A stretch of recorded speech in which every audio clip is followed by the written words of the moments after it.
미국에서 사시다 귀국하신 분들, 지금 이 영상 꼭 보셔야 합니다. 해외 금융계좌 신고 상담을 하다 보면 이런 말씀을 정말 많이 들어요. 배우자랑 같이 쓰는 조인트 계좌인데 이것도 대상이에요? 그럼 절반 기준으로 신고하나요?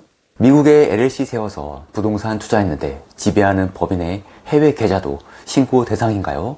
그런데 설마 사람 잡습니다. 국세청은 이미 그 계좌 정보를 미국에서 직접 받아보고 있거든요.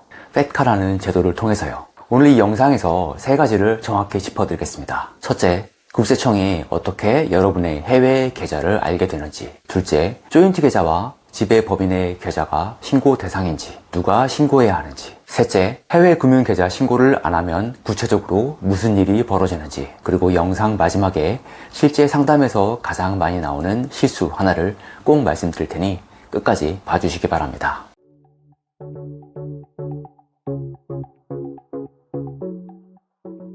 국세청 11년, 3일회계법인에서 7년, 20년 넘는 경력의 국세남 나태현 세무사입니다. 제가 과거 국세청 재직 시절 세무조사를 할 때 국세청이 국가 간 정보 교환을 통해 어떻게 해외 자료를 수취하는지 경험한 바가 있습니다. 그래서 오늘 말씀드리는 내용은 단순한 제도 설명이 아닙니다. 국세청이 실제로 어떤 경로로 정보를 확보하는지 실무적인 시각에서 설명해 드리겠습니다. 국세청은 어떻게 내 해외 계좌를 아는 건가요? 저는 한국에서 신고 안 했는데 국세청이 어떻게 제 미국 계좌를 알 수 있죠? 이 질문의 답이 바로 FATCA와 CRS입니다. FATCA는 원래 미국이 자국민의 해외 계좌를 잡으려고 만든 법입니다.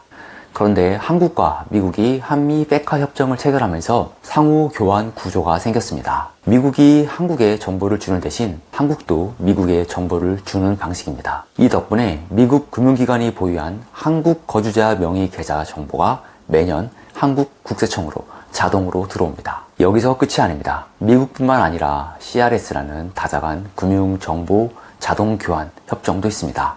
OECD 주도로 만들어진 제도인데 현재 홍콩, 싱가포르 등 110여 개국이 참여하고 있습니다. 한국 국세청은 이 체계를 통해 매년 해외 금융 정보를 수신하고 있습니다. 정리하면 국세청은 납세자가 신고해야만 해외 계좌 정보를 아는 게 아닙니다. 이미 해외에서 정보가 들어와 DB를 보관하고 있어요. 그 정보와 신고 내용을 대조하는 것이 사후 검증의 핵심입니다. 그러면 저는 신고 대상인가요? 기준이 뭔가요? 저는 기준 금액이 얼마인지도 몰랐어요. 저도 대상이 되나요? 하고 많이 물으십니다. 해외 금융계좌 신고제도는 국제조세 조정에 관한 법률 제53조 이하에 근거한 제도로 신고 의무가 생기는 조건은 세 가지입니다. 첫째, 신고 대상 연도 종료일 현재 거주자 또는 내국 법인이어야 합니다. 이때 주의할 점이 한국에 생활 기반이 있다면 해외에 장기 체류 중이라도 거주자에 해당할 수 있습니다.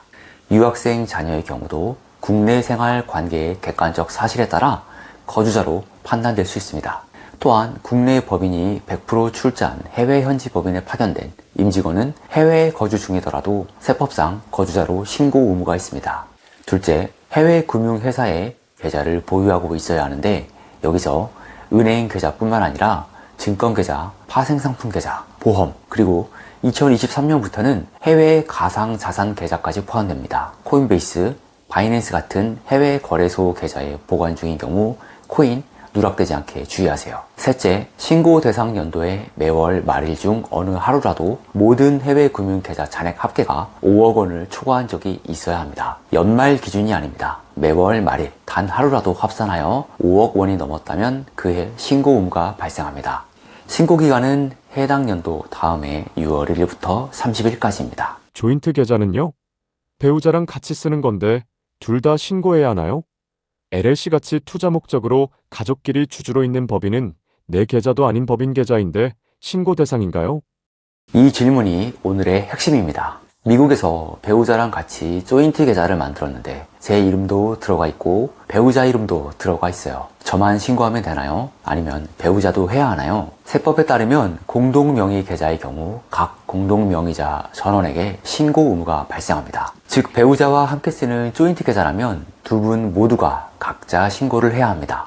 한 사람만 하면 나머지 한 사람은 미신고가 됩니다. 그리고 잔액 산정 방식도 중요한데 공동명의 계좌의 경우 계좌 잔액 전액을 각 명의자의 잔액으로 봅니다. 절반씩 나눠서 보는 게 아닙니다. 그러니까 두 분이 조인트 계좌 하나에 10억 원이 있다면 두 분 모두 10억 원짜리 계좌를 보유한 것으로 보고 각각 신고 의무가 발생합니다. 자녀 유학비 지원 목적으로 자녀 명의와 부모 명의를 공동으로 개설한 경우도 마찬가지입니다. 해당 계좌의 공동 명의자 각각에게 신고 의무가 생길 수 있습니다. 그리고 요즘 미국에 부동산 투자 목적으로 LLC 설립 많이들 하시는데 계좌 명의가 LLC 법인 계좌이더라도 실질적 소유자가 본인이라면 실질적 소유자가 계좌를 보유한 것으로 보고 신고 대상이 됩니다. 이런 정보 주변에 해외 생활 경험이 있는 분들께 꼭 공유해 주세요. 해외 자산이 있는 분이라면 이 채널 구독해 두시고 앞으로 비거주자나 해외 자산 시리즈 자주 올라갑니다. 신고 안 하면 어떻게 되나요? 설마 모르고 안 했다고 하면 괜찮지 않나요? 괜찮지 않습니다. 구체적으로 말씀드리겠습니다. 우선 과태료입니다. 신고 기한 내에 신고하지 않거나 과소 신고한 경우 미신고 과소 신고 금액의 10%가 과태료로 부과됩니다.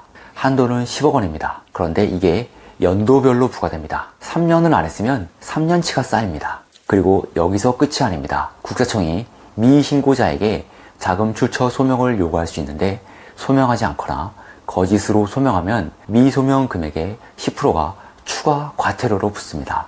무서운 건 형사처벌이 될 수도 있다는 겁니다. 미신고 금액이 50억 원을 초과하면 단순 과태료가 아닙니다. 2년 이하의 징역 또는 미신고 금액의 13%에서 최대 20%에 해당하는 벌금이 부과될 수 있고 명단까지 공개됩니다. 이미 신고 기간을 놓쳤다면 어떻게 해야 하나요? 이거 보고 나니까 저 몇 년 전부터 신고를 안 했던 것 같아서요. 이 경우 기한 후 신고 또는 수정 신고를 검토하셔야 합니다. 기한 후 신고는 과태료 감경 규정이 있습니다. 신고 시점에 따라 최대 90%까지 감경이 가능합니다. 신고를 안 한 채 국세청에 적발되는 것과 자진해서 기한 후 신고를 하는 것은 결과가 완전히 다릅니다. 그리고 과태료 부과 제척 기간이 신고 의무 위반일로부터 5년이라는 점도 알아두셔야 합니다. 페카 CRS로 국세청이 정보를 받기 시작한 시점 이후 연도는 교차 검증이 가능하다는 점에서 리스크가 있으니 정확한 연도별 상황 판단과 감경 가능 범위는 반드시 국세조세 경험이 있는 전문가와 상담하고 진행하시길 권합니다. 오늘 핵심 3가지 다시 정리해드리겠습니다. 첫째, 국세청은 페카와 CRS를 통해 이미 해외 금융 정보를 자동으로 수신하고 있습니다. 신고 안 해도 모를 거라는 생각은 이제 통하지 않습니다. 둘째, 조인트 계좌는 공동 명의자 전원이 각각 신고해야 합니다. 한 명만 하면 나머지는 미신고입니다. 실질 지배하는 법인의 계좌도 신고 대상입니다. 셋째, 기준은 해당 연도 매월 말일 중 단 하루라도 전체 해외 계좌 잔액 합산이 5억 원 초과인 경우이며 신고 기간은 매년 6월 한 달입니다. 여러분, 해외 자산과 관련된 세무 문제는 일반적인 세금 신고와 구조 자체가 다릅니다. 국제조세 업무는 한미 페카 협정 구조, 거주자 판단 기준, 계좌 관련자 정의까지 세밀하게 알아야 대응이 가능합니다. 비거주자와 해외 자산 시리즈, 다음엔 해외 부동산을 취득하거나 보유시 주제에 대해 다뤄드릴 예정입니다. 이게 또 모르시는 분들이 정말 많아요. 오늘 영상이 도움되었다면 좋아요 눌러주시고 구독하시면 좋은 정보 놓치지 않으실 수 있습니다. 국세청 11년, 3일 회계법인 7년, 20년 넘는 경력의 국세남 나태현 세무사였습니다. 감사합니다.